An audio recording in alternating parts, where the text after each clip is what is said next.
commence? Alors, on peut se poser dès le départ la question, pourquoi se donner la peine de cultiver des légumes chez soi et des fines herbes alors qu'on peut trouver des produits semblables au supermarché? Bien, premièrement, une question de fraîcheur. Les produits du supermarché ne sont jamais aussi frais que les produits qu'on cultive dans sa cour et qu'on consomme quelques minutes plus tard dans sa cuisine. Donc, la question de fraîcheur. La question du plaisir de jardiner. Si vous êtes comme moi, simplement le fait de cultiver des plantes, c'est un plaisir, c'est une activité qui est relaxante, agréable. Le fait que les légumes qu'on produit chez soi aussi, il y a une espèce de fierté d'avoir produit sa propre nourriture, une partie au moins de sa propre nourriture, et on peut aussi partager une partie de nos récoltes avec nos voisins, nos amis, nos parents. Ça, c'est un autre avantage. L'autre avantage, l'autonomie. Il y a des gens qui veulent tendre vers une espèce d'autonomie alimentaire. C'est sûr qu'on n'est pas nécessairement autosuffisant parce qu'on se fait un petit potager dans notre cour, mais on est au moins en partie autosuffisant parce que ce qu'on produit, on n'a pas besoin d'aller l'acheter. Et il y a plusieurs autres raisons, comme je disais tantôt, qui dépendent évidemment de chaque personne. Chapitre 1, planifier un jardin. 1.1, connaître les 5 facteurs pour réussir un potager. Donc, ce qu'on dit ici, certains facteurs doivent être respectés si on veut avoir un beau potager productif. Les 5 plus importants sont les suivants. Numéro 1, j'imagine que vous le devinez, ceux qui ont fait le cours d'amendement fertilisation, donc la qualité du sol. Impossible d'avoir un beau jardin si on part avec un sol de mauvaise qualité. Donc, qu'est-ce qu'on entend par qualité du sol quand on parle de potager? Est-ce qu'on va souhaiter, premièrement, un sol intermédiaire, c'est-à-dire ni trop sableux, ni trop argileux, donc quelque chose qui est assez équilibré, quelque part entre les deux. Un sol qui est riche en matière organique, donc dans un potager, ça va prendre, dans tous les sols, ça prend beaucoup de matière organique, mais particulièrement dans un potager, on veut quelque chose qui est ouvert, qui est poreux, on veut beaucoup d'air pour les racines, on veut aussi une bonne rétention en eau, et la matière organique va nous permettre d'atteindre cet objectif-là. Donc quand on fait un potager, il ne faut pas se gêner pour mettre de bonnes quantités de compost ou de fumier dans le sol pour améliorer sa richesse en matière organique. Troisième point, on devrait idéalement avoir un pH autour de 6,5. Encore une fois, je me réfère au cours d'amendement fertilisation. Donc, un sol qui est trop acide, c'est-à-dire un pH trop bas, va rendre les éléments nutritifs du sol beaucoup moins disponibles pour les plantes. La même chose quand le pH va être trop haut. Donc, autour de 6,5, la majorité des éléments nutritifs du sol sont très disponibles et les plantes y ont accès facilement, donc vont pousser beaucoup mieux. Et finalement, un sol qui doit être aussi riche en éléments nutritifs. Donc, c'est 2 points différents, là. Ici, on parle d'accessibilité, on veut que les éléments nutritifs soient disponibles. Ici, on dit qu'il doit en avoir beaucoup. Donc, les plantes du potager, la plupart, sont relativement exigeantes, surtout les plus grosses, évidemment, les tomates, les concombres, les courgettes. Donc, ça va prendre beaucoup d'éléments nutritifs dans le sol si on veut avoir des bons rendements. Donc, deuxième point, l'ensoleillement. Ce qu'on souhaite, c'est du plein soleil. Un jardin ne peut pas être trop exposé à la lumière. La plupart des légumes qu'on cultive dans nos jardins ne sont pas originaires d'ici. C'est des plantes qui sont originaires du bassin méditerranéen ou de régions même encore plus chaudes. Donc, c'est des plantes qui sont habituées à avoir beaucoup de lumière, beaucoup de chaleur. Au Québec, on est un petit peu limité par le climat. Donc, quand on va installer notre jardin dans notre cour, on va essayer d'avoir un endroit le plus lumineux possible pour que les plantes aient accès à beaucoup de lumière. On parle d'un minimum de 6 heures de lumière par jour, idéalement même 8, c'est mieux. Troisième point pour bien réussir la culture des légumes, la qualité des semences et des plants. Si vous achetez des semences qui ont 2-3 ans au magasin à 1 $, ben, ça se peut que vos résultats ne soient pas au rendez-vous. Donc, idéalement, on devrait avoir des semences de l'année. Ce n'est pas une bonne idée d'acheter un gros sac de semences puis de l'utiliser pendant les 5 prochaines années. On devrait idéalement acheter nos semences pour nos besoins de l'année même.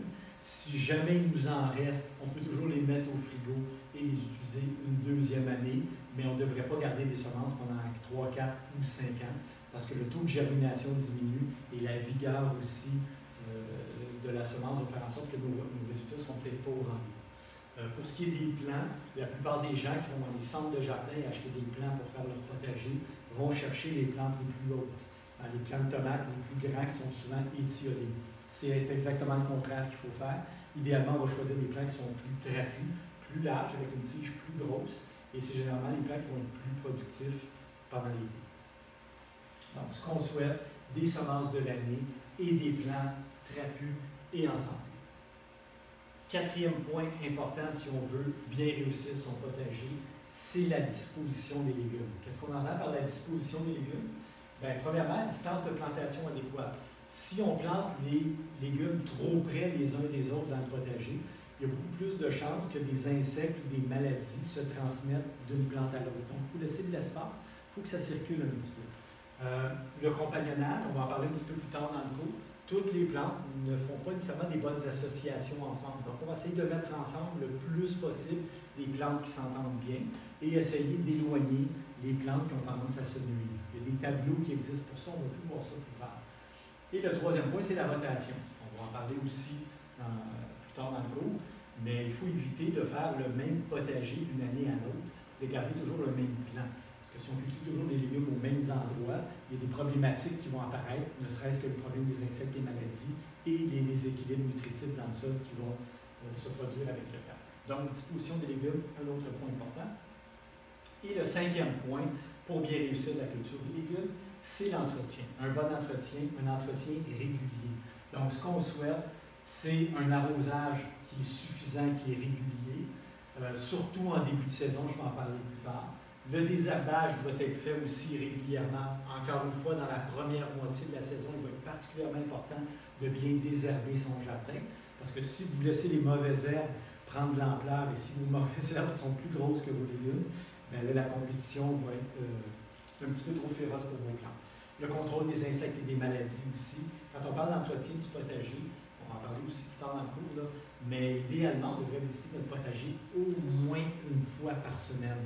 Parce que si vous voyez, vous allez à votre potager, ne serait-ce qu'une fois par mois, bien, les insectes et les maladies vont avoir le temps de prendre de l'ampleur sans que vous en rendiez compte. Donc, en visitant régulièrement le jardin, en enlevant régulièrement les feuilles malades ou les plantes infestées, on va garder notre jardin en santé et beaucoup plus productif. Donc, ça, c'est pour le premier point, les 5 choses à respecter pour avoir un beau potager productif. Deuxième point.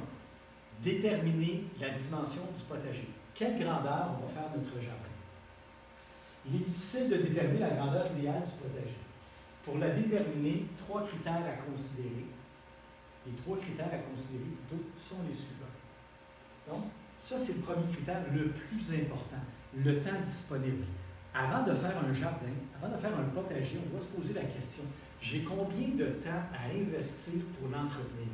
C'est inutile de faire un très grand jardin si vous avez très peu de temps pour l'entretenir. Parce que vous avez un grand jardin mal entretenu, ce que vous allez récolter ou ce que vous allez cultiver, c'est des mauvaises herbes. Donc, on va essayer de faire un jardin plus petit si on a moins de temps. À la limite, si vous donnez des conseils à un client pour comment faire son jardin, commencez par lui poser la question, combien d'heures par semaine il a de disponible pour l'entretenir? Je vous dirais que de façon générale, on considère qu'un jardin de 10 mètres carrés, soit l'équivalent de 3 bacs de 4 par 8, prend à peu près 2 heures par semaine d'entretien. Donc, si la personne a 1 heure par semaine de disponible pour entretenir son jardin, bien, elle pourrait avoir, par exemple, un bac ou un bac et demi, ça va être suffisant pour elle. Même si les gens ont des ambitions très grandes de récolter plein de légumes, si les gens n'ont pas le temps d'entretenir leur jardin, bien, on oublie ça. Donc, comme je disais tantôt, un potager de 10 mètres carrés nécessite environ 2 heures d'entretien. Pas de temps pour entretenir, pas de jardin. Peu de temps, petit jardin. Et dans le doute, c'est écrit dans les notes d'ailleurs, si les gens n'ont jamais fait de potager, ils sont toujours mieux de commencer par un plus petit potager la première année, se restreindre un peu. Et s'ils se rendent compte qu'il y aurait eu du temps pour en faire un beaucoup plus grand, l'année d'après, ils peuvent toujours s'ajuster et agrandir le jardin. Donc, premier critère, le temps disponible. Deuxième critère, les besoins en légumes. Donc, si on a beaucoup de temps et qu'on consomme beaucoup de légumes, oui, on peut penser à faire un potager plus grand. Mais idéalement, à partir de la deuxième année, parce que comme je disais tantôt, souvent les gens ont beaucoup d'ambition la première année et ils finissent par se désillusionner parce qu'ils trouvent que le jardin leur prend beaucoup de temps et ils n'arrivent pas à l'entretenir correctement. Donc, je répète ce que j'ai dit tantôt, on commence la première année par un petit jardin et si on consomme beaucoup de légumes et qu'on a beaucoup de temps disponible, on peut toujours l'agrandir les années suivantes. Troisième critère, la surface disponible. Évidemment, si vous avez très peu d'espace, vous ne pouvez pas faire un très grand jardin. Alors que si on vit en banlieue ou encore mieux à la campagne et qu'on a un terrain relativement grand, bien, ça offre plus de possibilités. Ceci étant dit, il n'y a rien qui empêche à des gens qui vivent en ville, dans un condo, qui ont un tout petit balcon, de cultiver sur un balcon. Donc, il y a toujours la possibilité de cultiver en bac, selon évidemment l'espace qu'on a. On le voit d'ailleurs sur la photo ici. Le balcon n'a pas l'air très grand, mais quand l'espace est bien utilisé, on peut quand même avoir une récolte intéressante, même sur des petites surfaces. Le secret du succès, en passant, quand on cultive dans des bacs, c'est le volume de terre.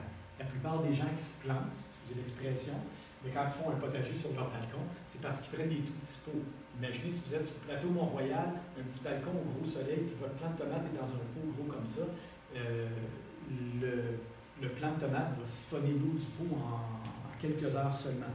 Donc, si la personne est partie travailler, revient le soir, le plant est à moitié mort, s'il n'est pas carrément mort. Donc, beaucoup d'espace, beaucoup de possibilités, peu d'espace, mais il y a des possibilités de faire différentes choses si on est un peu créatif, entre autres la culture en bac.